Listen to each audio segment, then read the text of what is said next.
Hello, everybody! I just 100%ed Epic Battle Fantasy 3.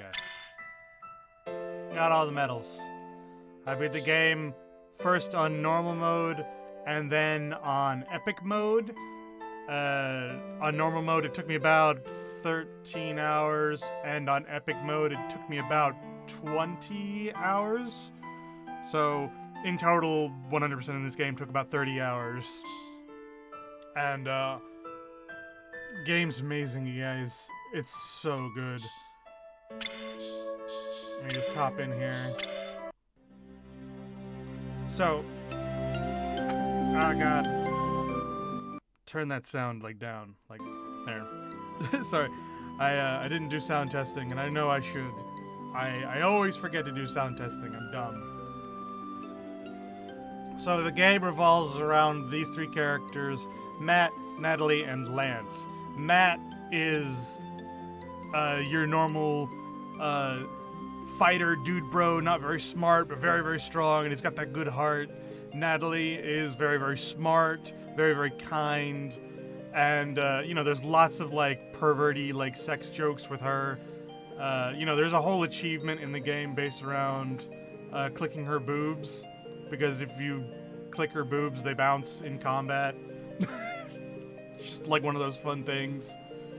And then there's Lance, who is this high tier scientist, almost like a Nazi scientist turned good kind of character. It's weird.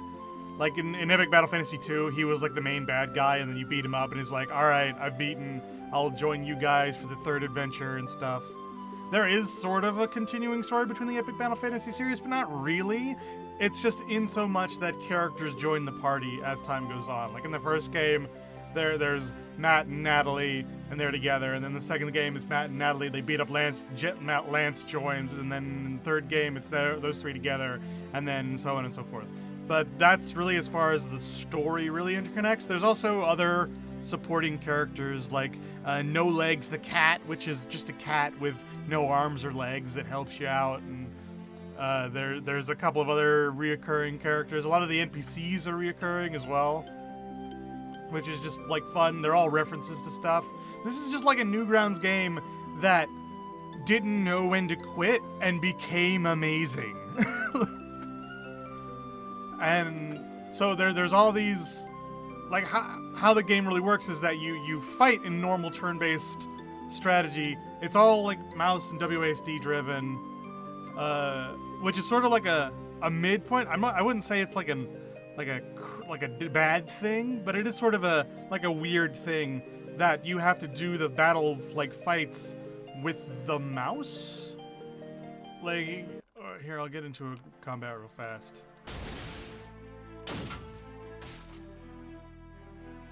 And then what you just saw there was one of my equipment items. I think it's Matt's hat that does that, where your equipment, as you level it up, it gains these certain abilities that they'll do on their own as you level it up, and it's really cool. You can scan enemies to learn their stats, their level, their weaknesses, all that stuff, and you've got to plan it out in normal strategy RPG, like JRPGs, Final Fantasies.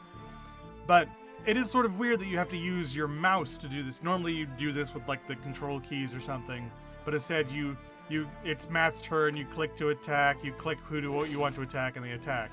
And then it has funny stuff like this, I use my fapping arm for that attack. It's just fun. And then you can click Natalie's chest. And it's just, like I said, it's a Newgrounds game that didn't know when to stop. And it's amazing. You get XP, you get AP, which you use to upgrade your abilities. You get gold, which you use to go buy stuff, and you can use it to upgrade, you use it to go buy reagents and stuff to upgrade your stuff at the forge here. So you can go to the forge, and you can click on something, and it requires this item, which you can go buy at the store, or you can get from certain monsters, and you upgrade. Hey! And everything's max level is 5, so you know when something's at max level. And it'll tell you what you get at the next level. You've got all these stats that you can mess around with, and especially on epic mode, you really need to mess around with stats and stuff. You need to get the optimum team going in order to really win. And it doesn't help that the max level is 30, 31. I think it's 30. I'm able to be 31 because I'm on New Game Plus right now, which is why my game says that I've only been playing for 29 minutes, even though this is on like a 30-hour save, because there's a New Game Plus where you can choose what to keep and what to get rid of in case you want to have an easier time your second time round, or you want to have a harder time time round. And it's really cool. There's all these skills that everyone learns that you just like level up as you need them. So you get to choose your level up path. Like, oh, I need a fireball spell for this current zone. I can get a fireball spell and level up the fireball spell. And that'll get me the next level of the fireball spell so that I can do an AoE fire spell. Or I need a lightning spell, so I'll level up my lightning spell. And it does like that. Or if things are too hard, you can always go back and like make that area like really, really easy. Everyone's got all sorts of unique abilities that are all based around them, and they're all really fun and amazing. They're all useful. They've all got abilities that are sort of techie, like Siphon, which stops people from using magical attacks. It silences them, basically. And like everyone has those, like just in case, you know, maybe they don't have that special ability, or their ability just isn't good enough for that moment. They can have something else that, you know, they can do. There's no legs. And like even Matt's got like a healing ability if in case he needs it. Natalie does most of the healing. She gets the regen spell. She gets the AoE heal. But even Lance, he gets a heal spell. So everyone can be useful all the time. Everyone is sort of balanced so that everyone has like the thing they're best at. Like Natalie is best at doing the big spell damage. Matt's best at doing the big attack damage. Lance is best at doing bomb attacks and doing more centralized attacks. He's got the sniper shots. He's got the things that are centralized around one guy. Even his AoEs, he's got some AoEs that are weak, but then he's got stronger AoEs that centralize on one target and can be AoE. And you've got quests for NPCs who give you quests and they're like, hey, go out and get me this thing. And sometimes you can get the stuff right away. Sometimes you've already got the stuff, like this quest. And sometimes you just need to go out and you need to go do other stuff. Like you need to like go to the other side of the game and come back and like a little bit of backtracking. But they're really smart with their backtracking because there's these teleport points that go to all the different zones in the game. And I've gone through the game already, like really, really quickly because I'm above max level and I've just like gone straight through.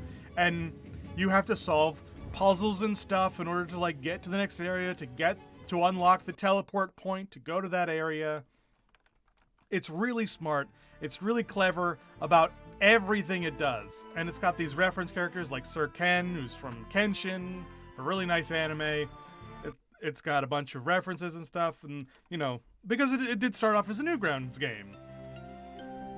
They've got a lot of like healing items and stuff. They've got stat buffing items. They've got personality to them, and they don't shy away from it like at all. Like you saw earlier with the fapping arm joke. And it's like, yeah, he's a big dumb fighter who's super strong, and if he crits, that's like, oh, I'm using my stronger arm for that, you know. It's like, it's a funny joke.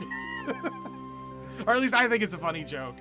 And you've got hidden items, like there's a treasure chest back here that's just sort of, you know, you can like go behind the thing up here. It's like, oh, looks like there's something back here, but it probably belongs to the shopkeepers. Grab it and run! And it's just cool. Everyone's got personality. Even the NPCs got some, you know, it has a little bit. Like obviously you're just supposed to talk to them and leave. They don't. A lot of them do have like interesting stuff to say the first time round, but you know, because I've played the game so many times, I sort of get everything. I'm sorry if I'm talking really fast. I love this game. It's so good. Everything it does really smart. With the one exception of the mouse-based combat, which you could easily do with the arrow keys or something. But I mean, it's fine. It doesn't hurt the game really to do it that way. It's just you could do it the other way and it would be just as good that way as well.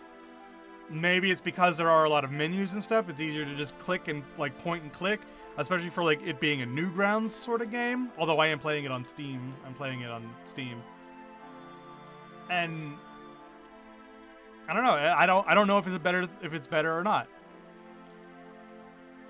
Another thing this game has is it's got rewards for doing achievements. There are these people that are standing guards behind hidden areas, and you can't go there until you unlock certain achievements or enough achievements to go to these secret areas. And these secret areas have enemies that are much, much stronger than you're really going to be at this point in the game.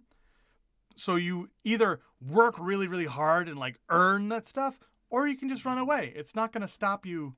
There's no punishment for like, oh no, this stuff is way too strong. I've got to run away. It doesn't take away your gold. It doesn't take away anything. You can even do it with boss fights. It's not going to stop you from doing that. And I think that's actually really good because it's telling you that, you know, you shouldn't be afraid to strategize. You shouldn't be afraid to do things the right way in a JRPG sense, you know, where you figure out the enemy's weakness and you exploit the hell out of that weakness. So you run in, you scan the enemy, you get the deets, and then you back out, you train the things that you need, and you go back in and you beat the crap out of them. You don't need to save scum, you don't need to do any of that stuff if you don't want to. Or you can do it the other way. It's like, nah, man, I'm just gonna go in at it. I'm gonna, you know, I don't need to do any of that stuff. I'll run in, I'll scan the guy first time around, and then I'll win, just in that moment. Because I am prepped and I am 100% totally ready for this fight. And it's great that it gives you that choice. And in fact, you don't have to like super prep with the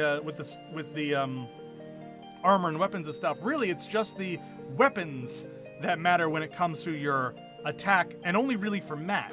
For Lance, he's more about using his tech abilities, although his sniper abilities are based on his weapon. For Natalie, she's all about her spells. So really, her stuff is just for resistances to keep her alive, because she is a mage and she doesn't stay alive very well.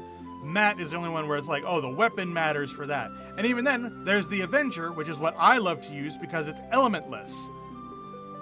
And it gives him 100% stun resistance. So I just have the Avenger on him all the time. And you know what? That works. Even on epic mode, that totally works. It's a viable strategy if that's the path you want to do. If you just want to, like, you know, beat your head against the wall until you beat it that way, you can totally do that. It gives you that choice to play the JRPG the way you like to play JRPGs, and it's so smart for doing that. And you can min-max the stats, you can look at everybody's minute, it even breaks down how the stats are mathed out, so you can go like really nerdy if you wanted to. Or you could not bother. I didn't bother, and I beat the game on epic mode. But I feel so good that I could have if I wanted to. And, you know, I like to do that from time to time. I love to, like, strategize and do the correct thing. I've got everyone wearing what I want them to right now, but it's like, if I'm in if I'm in a certain zone, you know, I put her in other stuff, and oh my god, all the armor sets, all the weapon sets, they're just awesome. I love all of these. I love it. I, particularly just me, absolutely love it when you get a piece of equipment and it shows on the character. And this game, it does that with everything. Every piece of equipment, not only does it matter for like specific instances, but all of them can look good, and they don't have to look good in just their set. Like, this is not the set piece for that, but it looks pretty good. And of course you can like mix and match it and make it look a little ridiculous, but I mean, honestly, a lot of these work, and they don't have to. They look good together.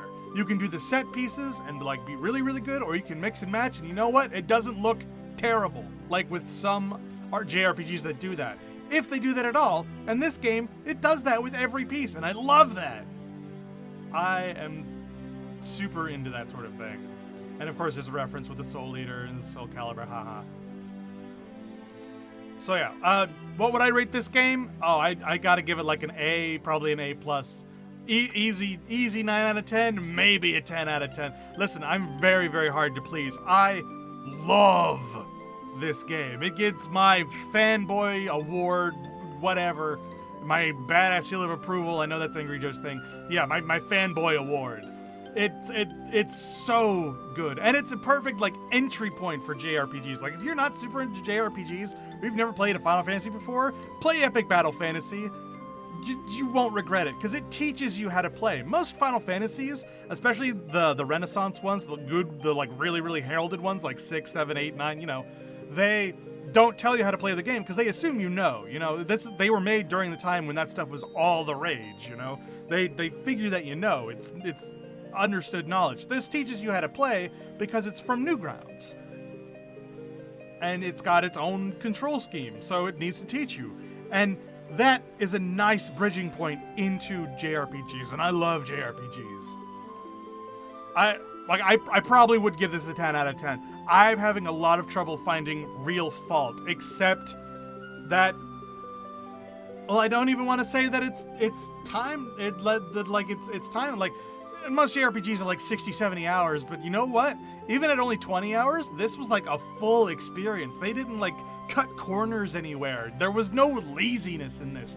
The music is awesome. The battles are awesome. The boss fights are awesome. The secrets are awesome. The quests are awesome. The NPCs are awesome. The character, there's nothing. I honestly am having trouble finding fault with this game, except like epic mode did make me rage, but that's what it's for. And there's no, like, yeah, there's some achievements based around doing epic mode, but you don't have to do it if you don't want to. And while this game, you choose the epic mode right at the beginning, like, I know that Epic Battle Fantasy 4, you can choose it like in the middle of the game, and I'm super into 100%ing Epic Battle Fantasy 4 now. I've played it before. I've beaten Epic Battle Fantasy 4 a bunch of times, but I want to go back and I want to 100% it on Steam, just so I've got that. Oh yeah, the stat boosting items. I love stat boosting items that are like permanent stat increases. I love that. I love this game. I love this game. An easy 9 out of 10, possibly a 10 out of 10. Fanboy seal of approval. Play this game. Play this game. You don't understand. Play the game. Okay, goodbye, everybody. This was supposed to be like a 5-minute review. What am I doing here?